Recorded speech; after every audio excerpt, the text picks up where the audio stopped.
and welcome to the Scholar Progenium. Today we're going to be looking at the veteran infantry options available for the armies of Great Britain. We're going to be considering which national characteristic rules fit with each unit available the best. And finally, I'll be talking you through my choices for the unit loadout and special rule combos for my favourite veteran unit, the good old-fashioned Tommies. So they've got a lot of interesting history behind them, the Brits. Let's find out more.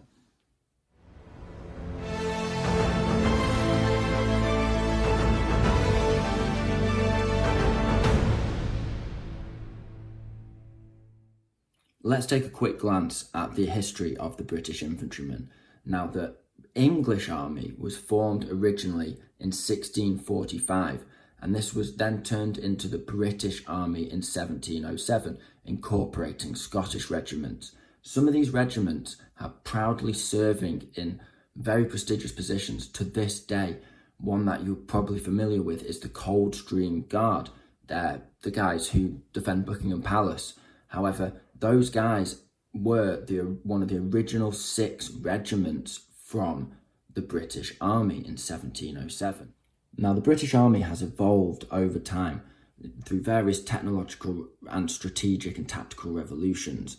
And throughout all of this time, it's been training men to do a variety of jobs very effectively. But one of the jobs that's been consistent throughout this time has been getting into gunfights with the enemy and eventually running at them and trying to stab them with something pointy. Now, this has led to essentially a whole host of veteran options available to us in the setting of bolt action. So we're going to have a look at those options from the Armies of Great Britain rulebook now. The first unit we come across is the veteran infantry section for early to mid-war period. Now, these guys aren't anything to write home about. They're your standard veterans, and the equipment available to them isn't that impressive, topping out at only 3 SMGs and 1 LMG. Now, there's nothing wrong with this. They're very effective troops, but there's more options available in the British Army that we can get our teeth into.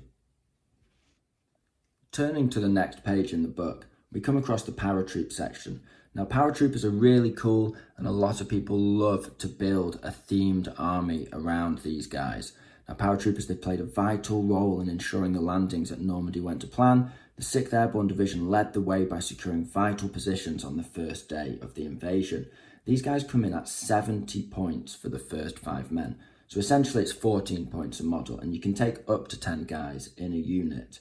They can have up to 5 SMGs in that unit. So if you're taking small squads, like 6-man squads, you're going to basically be taking 1 sacrificial rifle guy and 5 SMGs. And that's what these guys are good for you in your army. Apart from the Commandos, these guys can take the most SMGs out of veterans. We'll get onto the Commandos later.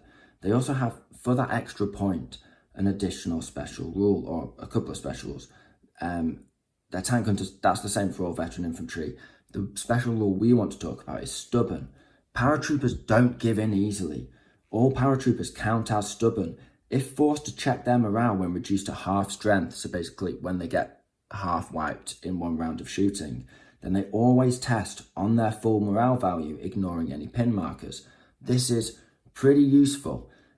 It just keeps these guys in the game, and if they take a shocking amount of damage, if you are taking small units and they lose 3 of them to a blast of HE fire, they're unlikely to run away, or very unlikely even, to run away from that.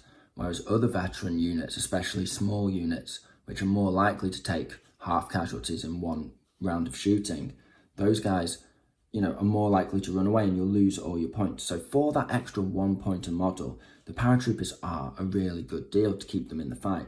But remember, you don't want to waste your points with these guys. These guys, you want to take smaller units so you're making use of that rule. Otherwise, they're just super expensive veterans. You can get them in the fight, with your trucks or however you want. But essentially, yeah, these guys, small squads, SMGs, if that's the kind of playstyle you're looking for with your British veterans, then the paratroopers are something you might want to consider. In terms of a national characteristic, for me with paras, it's always got to be blood-curdling charge.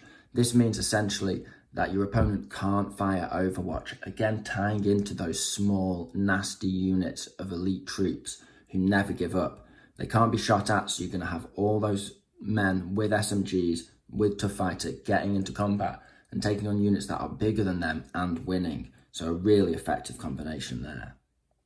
The next option we come to is the Chindis section. I personally love the history behind these guys. I find the Burma theatre really fascinating, and the Chindis is the name given to troops under Ord Wingate during the campaign in Burma in 1943 and 44. These units were not universally composed of elite troops. However, they were men who were really good at jungle fighting and survival techniques, and they took, in the first couple of expeditions, horrendous casualties, talking 80% casualties. Loads of them just never returned to frontline service or were discharged from the army because their medical conditions, they were so weakened by the ordeal of fighting through the jungle for months on end.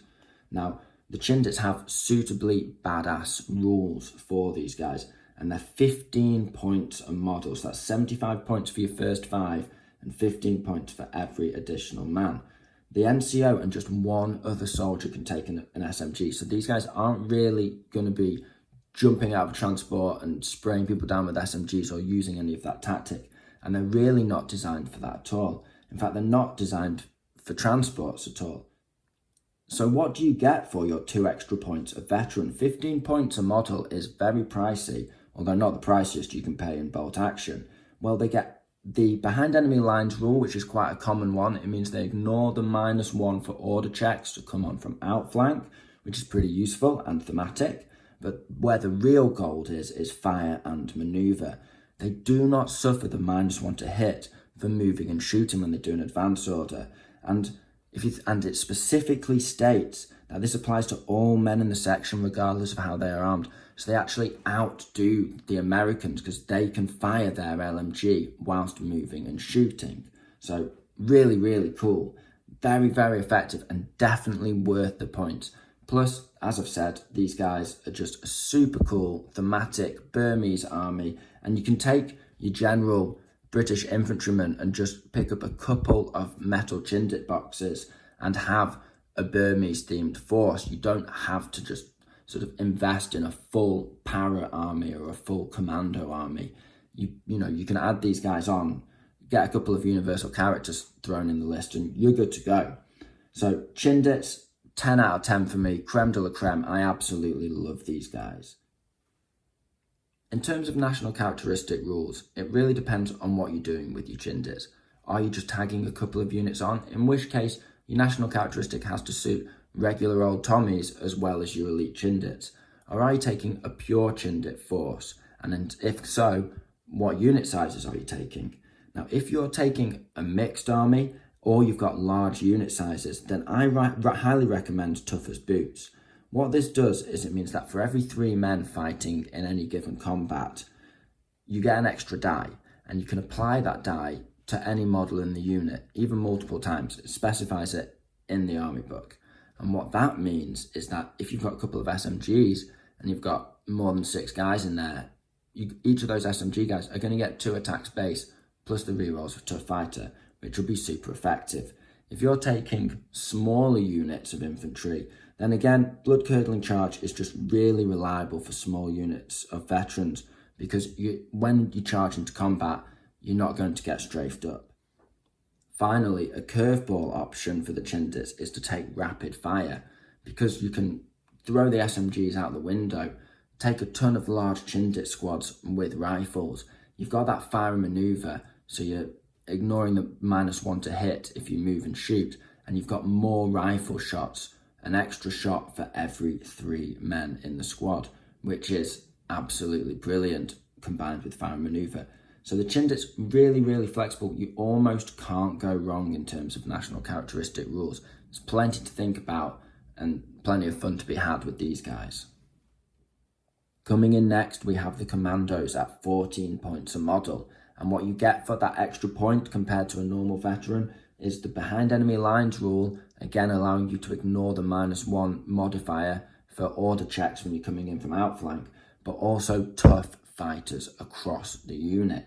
Now that's really good, And the unit in terms of equipment also has some great options available to it. It's the only unit that every man can take an SMG, which is really cool. And it allows you to take some big squads of SMG guys and kick down doors and hose down the enemy.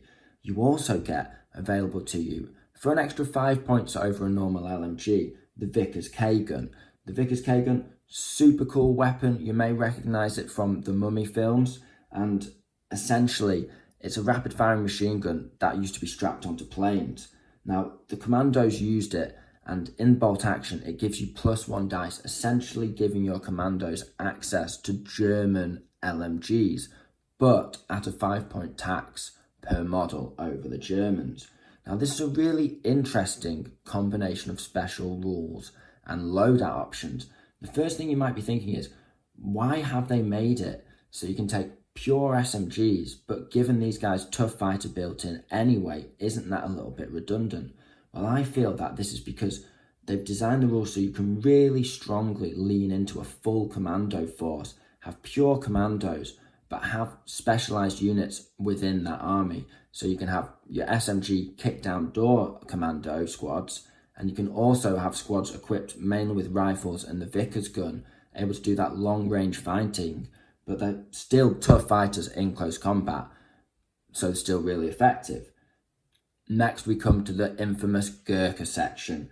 Infamous both to those who don't play bolt action in terms of the cool history behind the regiment and the ferocity and nobility of the members of that regiment, the individual fighters, but also within bolt action because these guys are known to be cheesy, and it is with good reason. So at 14 points a model, the same as the Commandos, the same as the Paras, these guys get scary blighters as their special rule, and they're all tough fighters as well. So essentially you're paying the same as per commando, but you exchange scary blighters for behind enemy lines, which seems like an awful payoff. And obviously you don't get the weapon loadout options as well. Now, scary blighters is one hell of a rule. Essentially, any enemy unit fighting Gurkhas in close combat will halve its total number of attacks against the Gurkhas, which is insane. And essentially, in real game terms, means that the Gurkha units can keep on fighting and fighting and fighting regardless of the casualties they take. You start with, let's say, a 6-7 man unit. They take a couple of casualties getting into combat and their first combat. Now they've got fewer guys, they charge into the next combat. This time they're outnumbered, but it's an even match because your opponent gets half of his attacks.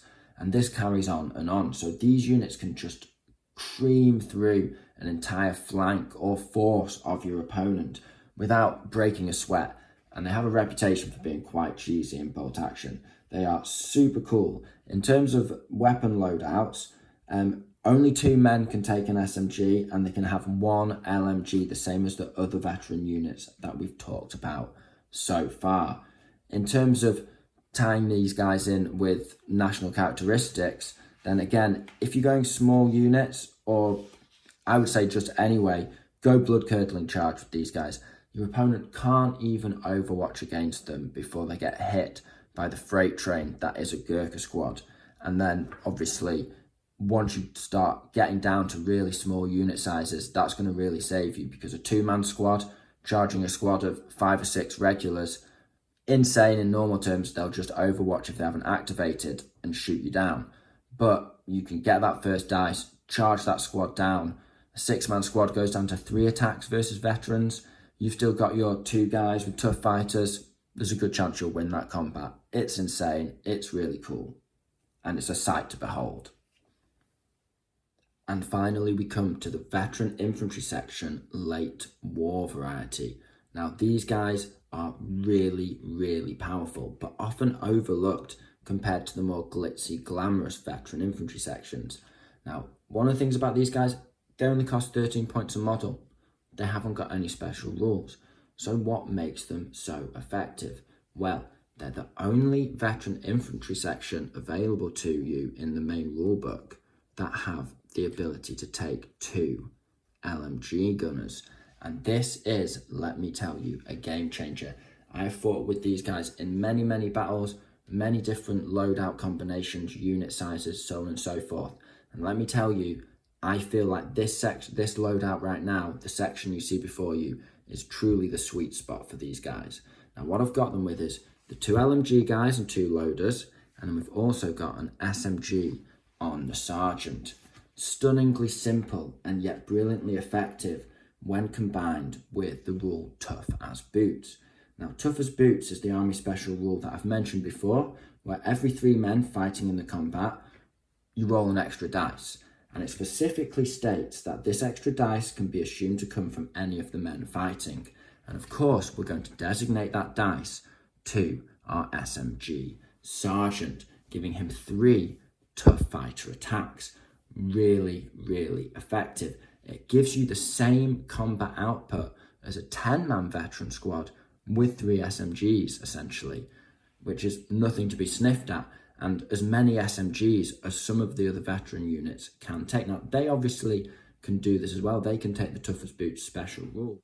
So what makes these guys so effective? Well, they really hit the sweet spot in terms of firepower and close combat effectiveness. The access to the 2 LMGs really allows them to spray out as they advance up the board, putting pins on units that want to shoot back at them. They're veterans, so they really need some concentrated firepower to take the damage. And with multiple units, you can always have 1 sprinting up, 1 shooting, and you've got 1 backup that can sprint or shoot as you need. In terms of what you do when you get closer to the enemy, well, if you're over 12 inches away, but within 18, you'll be shooting at half range. You can really dig in and spray out with those LMGs, the main source of your firepower, outranging your opponent and often outgunning even German LMG squads. Then, when the time comes, you can close with the enemy and really start tearing up their forces in close combat, and you will really roll up the line with a couple of squads of these, spraying and charging, spraying and charging. It is really just the perfect combination. The 8 men means that even if you lose 2, you're still going to have those bonus attacks on these guys, on this guy, because it's for every 3, so you've got a little bit of spare flexibility there. All in all, the Brits are really spoilt for choice when it comes to veteran infantry. Those are my tips for how to include them in your lists, but please don't hesitate to include your tips down below. I really appreciate the input of the community on this channel. So I hope you found this video interesting and entertaining. This has been the Scholar Progenium. Thanks very much for your time. Goodbye.